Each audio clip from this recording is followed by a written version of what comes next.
Hello friends, আজকের ভিডিওতে দেখাবো আপনি মোবাইল রিসার্চ করার সময় কিভাবে ডিসকাউন্ট পেতে পারেন। এখানে যদি একটু লক্ষ্য করেন তাহলে দেখতে পারবেন অ্যামাউন্ট লেখা আছে 30 টাকা, কিন্তু আমাকে পেমেন্ট করতে হবে 15 টাকা। আমি 15 টাকা ডিসকাউন্ট পাচ্ছি। এই অফারটি আমি কিভাবে নিব, চলুন আজকের ভিডিওটি শুরু করি। সর্বপ্রথম হয়তো আপনারা ভাববেন যে আমি মাই অফার থেকে অফার নিয়েছি, তাহলে আমি মাই অফার সেকশনে প্রবেশ করতেছি।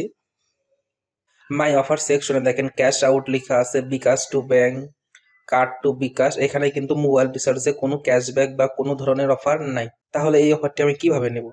এর জন্য করে সর্বপ্রথম আপনাকে আসতে হবে মোবাইল রিচার্জ এই অপশনের ভিতর।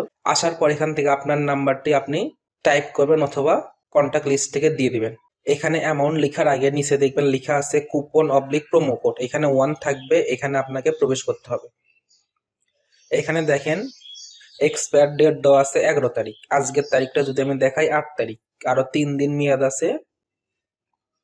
এটার ভিতর যদি আমি প্রবেশ করি, এখানে দেখাচ্ছে আমাকে 30 টাকা মোবাইল রিচার্জ করতে হবে যে কোনো অপারেটরে, তাহলে আমি 15 টাকা ডিসকাউন্ট পাবো। এখান থেকে ইউজ নাও বাটনে ক্লিক করব। এরপর এখানে আপনাকে এক্সাক্ট 30 টাকায় লিখতে হবে।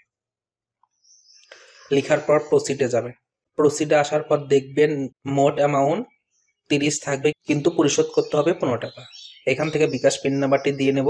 এরপর কনফার্ম পিন বাটনে প্রবেশ করতেছি। এখানে দেখেন 15 টাকায় কিন্তু পেমেন্ট করতে হচ্ছে। আর নিট ব্যালেন্স আমাকে দেখাচ্ছে নতুন যে ব্যালেন্সটা হবে। হোল্ড করে ধরে থাকতেছি। পেমেন্টটা কমপ্লিট হইলো, ব্যাক টু হোমে যাচ্ছি। এবার একটু অপেক্ষা করি, দেখি আমার সিমে মেসেজ আসবে কত টাকা রিচার্জ হইলো।